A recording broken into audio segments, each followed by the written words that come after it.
Hello दोस्तों, स्वागत है आपके अपने चैनल हेमंत स्टडी पॉइंट में। तो आज मैं केमिस्ट्री का चैप्टर फर्स्ट जो कि था रासायनिक अभिक्रिया, उनके फर्स्ट चैप्टर का जो सेकंड पार्ट है, चैप्टर नंबर फर्स्ट का सेकंड यानी कि पार्ट टू जो मैं वीडियो लेके आया हूँ, उसके अंदर आपको दो टॉपिक बताने वाला हूँ जिससे आपके जो न्यूमेरिकल है वो आपके सॉल्व हो जाएंगे। ठीक है, तो चलिए उस टॉपिक को स्टार्ट करते हैं। उस टॉपिक का जो नाम है, उस टॉपिक का नाम है हमारे पास क्या, परमाणु भार। क्या नाम है? परमाणु भार। और अगर ये निकालना आता है तब आप न्यूमेरिकल कर पाओगे। ठीक है, सिंपल सा कॉन्सेप्ट है। आपको सबसे पहले अपने 10th में क्या आवर्त सारणी यानी कि पीरियोडिक टेबल आपने बिल्कुल पढ़ी ही होगी, मुझे आशा है कि। तो आपको उसमें से कम 20 तत्व, कितने 20 तत्व आपको कम से कम उसमें याद होने चाहिए, जैसे कि हाइड्रोजन से लगाकर कैल्शियम तक। वो मैं आपको 1 से लेकर 20 क्रमांक तक लिखने वाला हूँ, तो आप पहले उसे देख लो। ठीक है, ये कौन कौन से है? सबसे पहले मैं लिखूंगा फर्स्ट वाला, सेकेंड, ऐसे करके मैं कितने लिखूंगा टोटल 20। कितने लिखूंगा? 20। कितने लिखूंगा? 20। चलिए देखिए,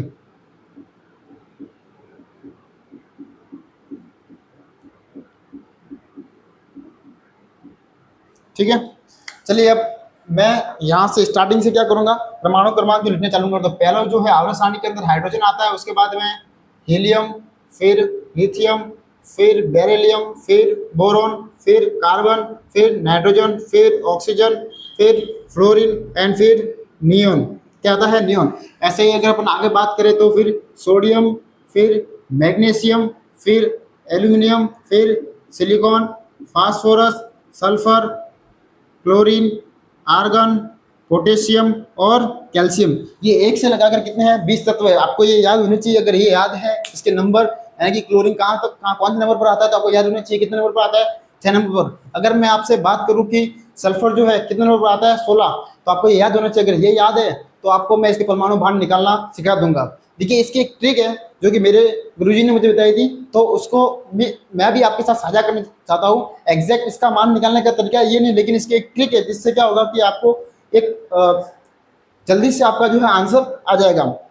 चलिए वो ट्रिक क्या है, आपको वो ट्रिक बता दूं। वो ट्रिक आप सब अपने कॉपी में नोट कर लेंगे। यदि क्या होता है, सम संख्या दे देवे, कौन सी?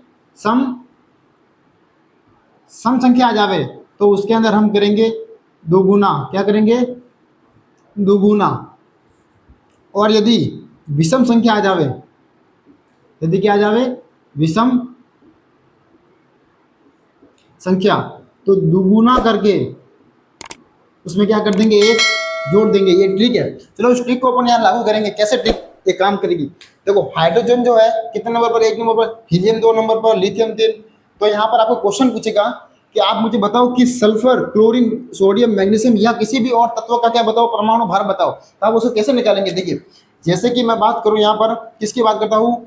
सोडियम की। किसकी बात करूं? सोडियम की। तो सोडियम कितने नंबर पर आता है? 11 नंबर पर आता है।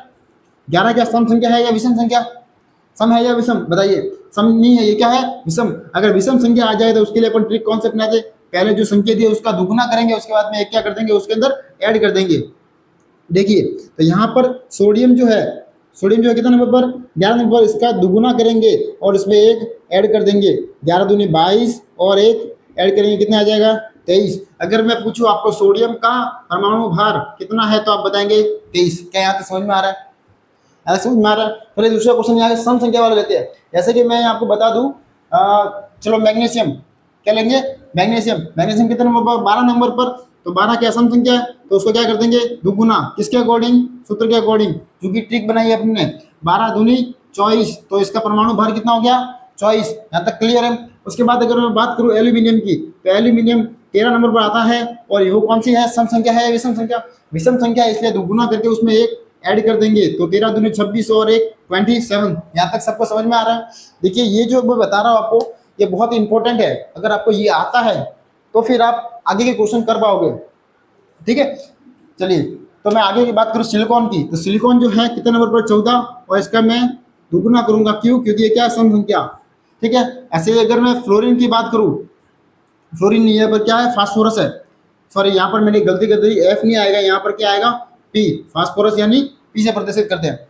तो यहाँ पर अगर मैं बात करूँ पी, तो फास्फोरस की अगर मैं बात करूँ तो 15 दूनी 30 और एक 31। क्यों? क्योंकि क्या है 15 एक सम संख्या है या विषम संख्या है तो दुगुना करके उसमें एक जोड़ देंगे। अगर मैं बात करूं सल्फर की, सम संख्या है तो दुगुना करेंगे कितना आ जाएगा 32। क्या है तो समझ में आ रहा है। अगर मैं बात करूं कैल्शियम की तो सम संख्या है तो दुगुना करेंगे कितना आ जाएगा 40। क्या आ जाएगा 40। चलिए अगर मैं आगे इधर बात करूं नियॉन 10 नंबर पर है, दुगुना करेंगे 20। अगर मैं बात करूं ऑक्सीजन की जो कि आपके ज्यादा से ज्यादा यूज होगा, एक तो ऑक्सीजन और एक नाइट बात करूं मैं किसी कार्बन की, ये सबसे ज्यादा यूज होगा। तो कार्बन की बात करूं या क्लोरीन, पहले सबसे पहले बात करते हैं ऑक्सीजन की। ऑक्सीजन कितने नंबर पर 8 और दुगुना करने पर कितना हो जाएगा 16। अगर मैं कार्बन की बात करूं तो कितना हो जाएगा 12। क्या यहाँ तक आपको समझ में आ रहा है? अब इसके अंदर जैसे मैं बात करूं कुछ अपवाद भी है। क्या है? कुछ अपवाद भी है। अपवाद की बात करूं तो हाइड्रोजन का परमाणु भार कितना रहेगा? एक ही। कितना रहेगा? एक। और अगर मैं आगे बढ़ूं तो क्लोरीन का जो है परमाणु भार कितना रहेगा? ऐसे तो 35 होता है लेकिन इसको अपन अप्रोक्स मान के चलते हैं 35.5। कितना लेते हैं? ये अपवाद है। ठीक है, एक ऑर्गन है, ये भी क्या है? एक अपवाद है। इसका क्या बोलते हैं? आर्गन का परमाणु भार कितना हो जाएगा 40। और यहाँ पर बात करें तो नाइट्रोजन का भी अपवाद कितना हो जाएगा 7 दूनी 14 होना चाहिए, चलना चाहिए। सूर्य का पॉइंट 15 कितना हो जाएगा 14। तो ये जो इंपॉर्टेंट बात है मतलब याद रखने की बात है। अगर बेरिलियम की बात करूं तो कितना हो जाएगा 5 दूनी 10 और 11, ये 4 दूनी 8, कितना हो जाएगा 8। और हीलियम, हीलियम में कितना आएगा 2 दूनी 4, ये कितना हो जाएगा 3 दूनी 6 और 7। क्या यहाँ तक समझ आ रहा है? अच्छा फ्लोरीन की बात करूं तो कितना हो जाएगा 9 दूनी 18 और 19 हो जाएगा या नहीं हो जाएगा? हो जाएगा ना। और यहाँ पोटेशियम का रहेगा, पोटेशियम का हो जाएगा 39। तो ये आपके मैंने आपके सामने के जो 20 तत्व है उसके परमाणु भार निकालने सिखा दिए। अगर आपको ये याद है, अगर आपको ये याद है तो चलिए आप जल्दी आगे क्वेश्चन की ओर, ताकि आपको ये कांसेप्ट क्लियर, क्वेश्चन आपके बनने चाहिए तुरंत। ठीक है, और इसके बाद में ऐसे क्वेश्चन आपको बुक के अंदर की और भी है जो लेके चलेंगे। ठीक है, तो चलिए ये देखो आपके सामने मैंने क्या कर दिया, 4 क्वेश्चन ले लिए। इसके आपको क्या निकालना है परमाणु भार। तो ठीक आपको याद होगी। अगर समझ आ जाएगा दुगने दुगना करना है, विषम संख्या आ जाएगा, दुगने का एक उसमें ऐड करना है। वो किसमें ऐड करना है? 1 से 20 तत्व अगर आपको याद है, उसमें 1 से 20 तत्व के अंदर आपको दिया हुआ है। देखिए चलो पहला क्वेश्चन का सॉल्व करो बात करूं। यहाँ पर क्या दिया हुआ है HCl। ठीक है, HCl यानी कि हाइड्रोजन और Cl यानी क्लोरीन दो दिए हुए तत्व दिए हुए हैं। आपको यहाँ पर पता ही है कि हाइड्रोजन जो है इसका परमाणु भार कितना होता है। यानी देखो ये तो क्या है अपवाद है या नहीं? मैं बोला अपवाद को याद नहीं है। हाइड्रोजन क्या है? हाइड्रोजन का परमाणु भार कितना हो जाएगा? एक बार नहीं होगा। क्यों? एक नंबर पर आता है और ये क्या है? अपवाद है। चलिए मैं क्लोरीन की बात करूं तो क्लोरीन कितने नंबर पर आता है? 17 नंबर पर। 17 क्या है? विषम संख्या है या सम संख्या? मुझे बताओ क्लोरीन पीरियड टेबल में कितने नंबर पर आता है? 17 नंबर पर आता है। ठीक है, 17 क्या सम संख्या है? विषम संख्या। तो उसमें क्या करेंगे? दुगना करके ऐड कर देंगे, ये हो जाएगा 35। लेकिन मैंने इसका बोला था कि 35.5 एप्रोक्स लेंगे क्योंकि ये भी क्या है अपवाद। ठीक है, तो अगर मैं इसका मान रखूं यहाँ पर तो ये हो जाएगा 35.5। क्या हो जाएगा 35.5।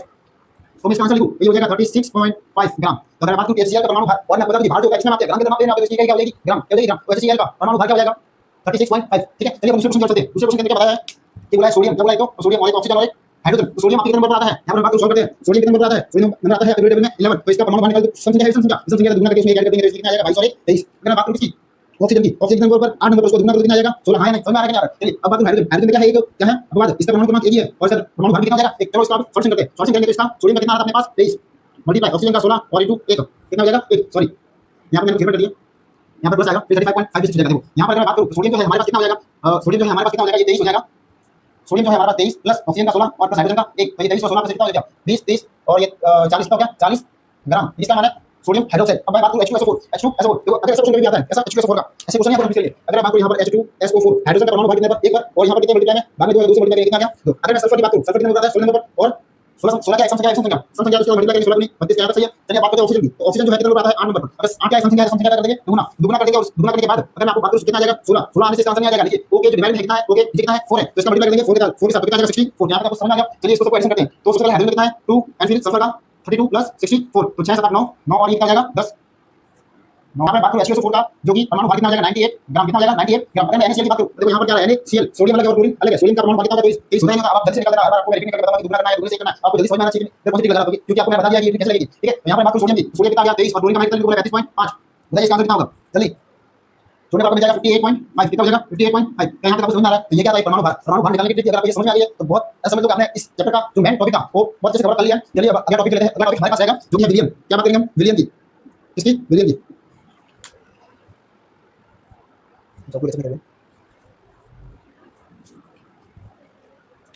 चलिए अब मैं आपके साथ टॉपिक जो है बताने वाला हूँ कौन सा विलियम। देखो अब मैं आपके बुक से बात कर रहा हूँ। कहाँ से? बुक से। ये बुक का जो टॉपिक है ये आपने 10th में बिल्कुल पढ़ाई होगा। चलिए इसको एग्जाम्पल के साथ क्लियर करेंगे। ठीक है, अगर मैं आपको बता दूं कि आपने घर पर सेकेंडरी यानी कि नींबू का शरबत बनाया ही होगा, बनाया है कि बनाया बनाया तो उसके अंदर आप क्या ऐड करेंगे? क्या ऐड करेंगे? जल। क्या ऐड करेंगे? जल। उसको रसायन में क्या बोलेंगे? H2O। अब इसके बाद आप इसके अंदर नमक ऐड करेंगे। क्या करेंगे? नमक यानी कि NaCl।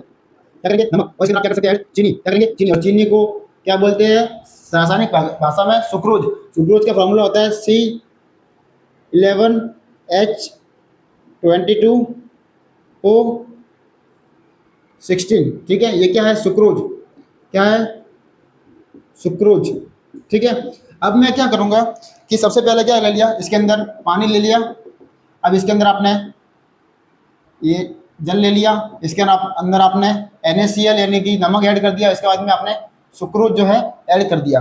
अब ये सब ऐड करने के बाद अगर मैं इसको मिक्स करूंगा, हिलाऊंगा, उसके बाद में क्या हो जाएगा, ये क्या हो जाएगा, एक विलियन बन जाएगा। क्या बन जाएगा, विलियन। शरबत जो है कैसे बनता है, एक विलियन ही है ना। बस इधर से बताता हूँ, ये कितने सारे अपने तत्व पदार्थ ले लिए, पहला पदार्थ, दो पदार्थ, तीन पदार्थ, मतलब इसकी परिभाषा जो मैं आपको यहाँ से निकाल के बता रहा हूँ, दो या कितने पदार्थ, या तो दो से अधिक, तो दो या दो से अधिक पदार्थों का मिश्रण, दो या दो से अधिक पदार्थों का मिश्रण, ये क्या कहलाता है, विलियन। क्या कहलाता है, विलियन।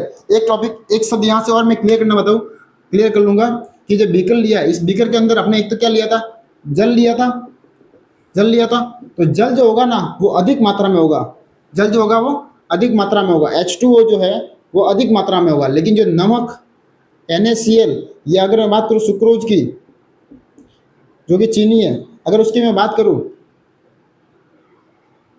अगर मैं बात करूँ सुक्रोज की, तो वो कितना हो जाएगा, ये सब अपन ने कितने कम मात्रा में लिए। तो जो अधिक मात्रा में जो होता है ना, अधिक मात्रा में, उसे तो बोलते हैं विलायक, और जो कम मात्रा में होता है उसे क्या कहते हैं, विलय।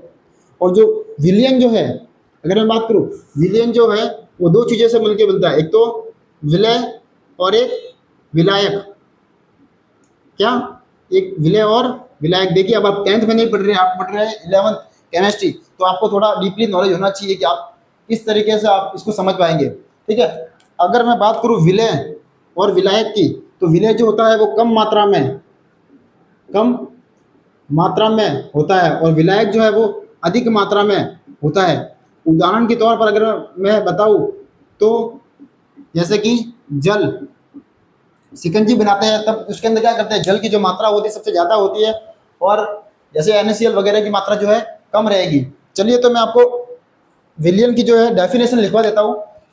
चलिए मैं आपको क्या बता देता हूँ, विलियन की क्या बता देता हूँ डेफिनेशन। तो विलियन की डेफिनेशन आप यहाँ से लिखेंगे, मैं बता रहा हूँ वो, जब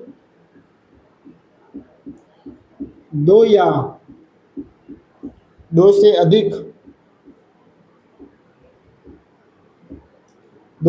अधिक पदार्थों को मिलाकर बनाया गया मिश्रण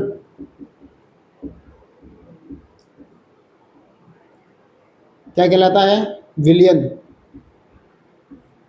ठीक है, अब इंपॉर्टेंट लाइन इसके अंदर, विलियन में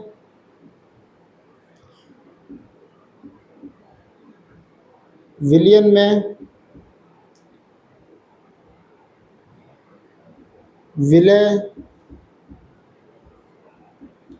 तथा, या ऐसे लिख सकते हैं, विलियन विलय तथा विलायक से बनता है, जिसमें विलय कम मात्रा में तथा विलायक अधिक मात्रा में। ठीक है, आपको यहाँ तक सब समझ में आ रहा होगा। ठीक है, समझ में आ रहा था, बहुत अच्छी बात है। ये जितना भी मैंने आपको पढ़ाया है ये आपकी कॉपी में राइट डाउन होना चाहिए, तभी आपके नोट्स जो प्रॉपर बन पाएंगे। और ये पढ़ाई ये इनफ है, अगर आप इतना इस चैप्टर से कर लोगे तो आपके ये चैप्टर जो पूरी तरीके से क्या हो जाएगा, कंप्लीट हो जाएगा।